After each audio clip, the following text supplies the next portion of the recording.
Welcome to Transnation Talks. I'm Rick Garnaat. I'm CIO for Transnation Title Agency. Today I'm joined with Kate Schuetter. Today we're going to talk a little bit about seller impersonation fraud and some email security issues.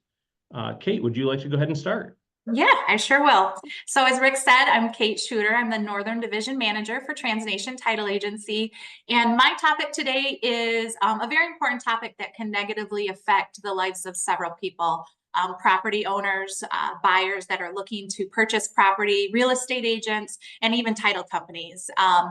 That topic is seller impersonation fraud, and it is widespread throughout the country. It's happening in big cities and small towns, even in the Upper Peninsula of Michigan. So it is something that can happen to everyone. Basically, with this type of fraud, what happens is a fraudster poses as a true property owner and illegally sells a piece of property to an innocent buyer. Typically, the fraudster will target vacant land properties because nobody is living on the property.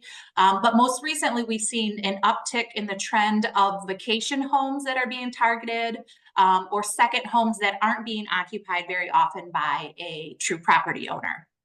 So what the fraudsters do is they go to, they'll either go online at the Register of Deeds office or the local township municipality or city municipality, and they will search the real estate records to try to identify a piece of property that is either vacant or that is a vacation home.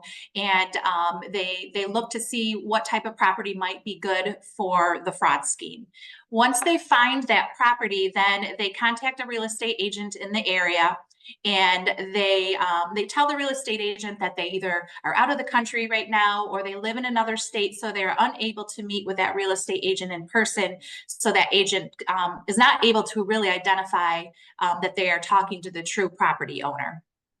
In addition to saying that they're out of the country or out of the state, they also indicate that they never use the property. They want to sell it really fast. So they typically list the property below market value. They request a cash closing so it can close quickly.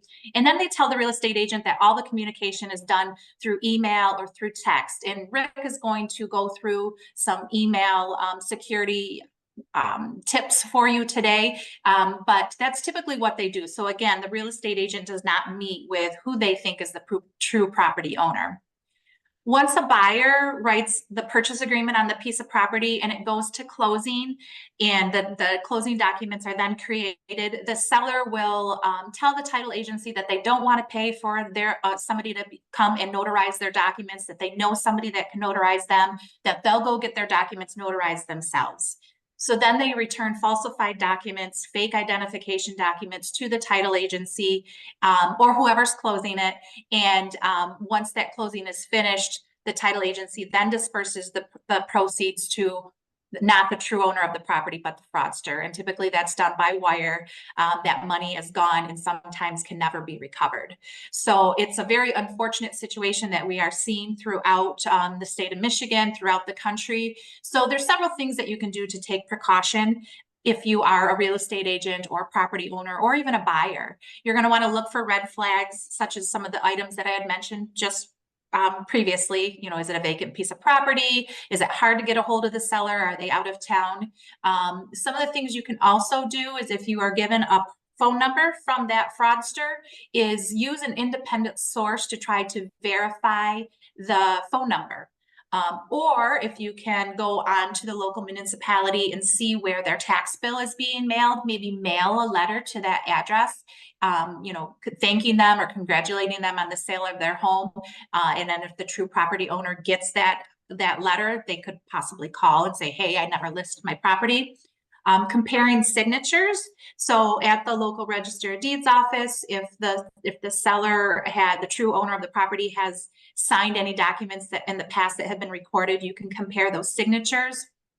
Or you could also ask questions about the property that are not readily available through public record or social media. A lot of the time, these fraudsters will look on social media pages to see if they can come up with some personal information that they can then give to the real estate agent.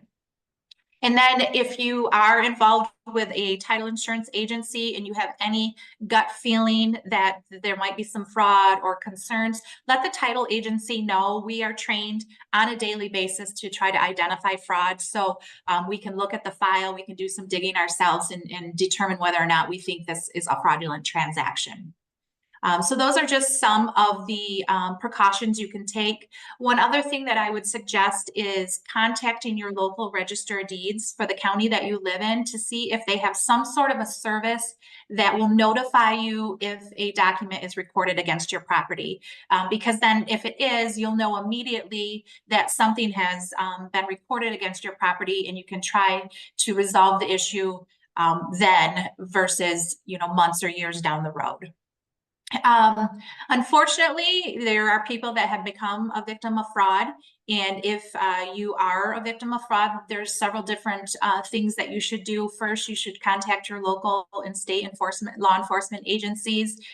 There is a Internet Crime Complaint Center website that you can go to file a complaint. And that website address is ic3.gov, and that's the number 3. It's not spelled out. So ic3.gov. You can also read about real estate fraud schemes or schemes also on that website. And then another website that has good information is the American Land Title Association, and that is alta.org. That's ALTA.org. So hopefully we've helped you today with some tips about seller impersonation fraud. Thank you for listening, and stay vigilant. Next, we're going to listen to Rick Garnaat, our Chief Information Officer, about email security. Thanks, Kate. As she's pointed out, real estate's prime target for fraud. Besides identity fraud, such as seller impersonation, we also have a lot of cyber criminals that try to inject themselves into a transaction to redirect funds. So when a buyer goes to finish purchasing a house, they're going to be sending funds into a title company per their direction. They will send falsified information through email generally, and that will end up to a account that is not for the actual transaction. Some of the most common attacks are either through sending an email that appears to be from a legitimate party of the transaction, or sending a fraudulent email from a compromised account. They hope that the email will convince the buyer to wire the funds to an account that is controlled by the perpetrators. Sometimes these emails look like they're from the realtor or other party in the transaction. Instead, sometimes your email is the target. They'll send phishing emails that look legitimate and have harmful links enticing you to click and prompting you for your username and password. Once they have your account information, they can begin with their attack, sending emails that look like they're either from the title agency or from your realtor. To help protect your account, you should use some of the best practices, such as complex passwords. Multi-factor authentication is a process where you can have the code sent to you either in an app or through texting as an additional verification to confirm that you are who you say you are. Most providers even make it convenient so that you only need to put it in periodically or specifically on new devices. Should you suspect that you have been attacked or compromised, there are steps you can take to regain control. First is change your password to something complex but memorable. Remember, you never want to write any of your passwords down. However, don't stop there. If you're using a provider such as Gmail, you can go to the security area of your account, check to see all of the devices that are connected to your account. This will show you if you've logged in from a phone or a TV, if you've got streaming, or various computers. If there's one from a location you don't recognize or a device that you don't recognize, you can forcibly log that session out and they'll no longer have access to your account. Be aware that just because your email is secured, the person sending the email might not be. Always be skeptical, and if something doesn't seem right, always reach out over another method to confirm the information. One of the most targeted attacks is to redirect wire information to a different account.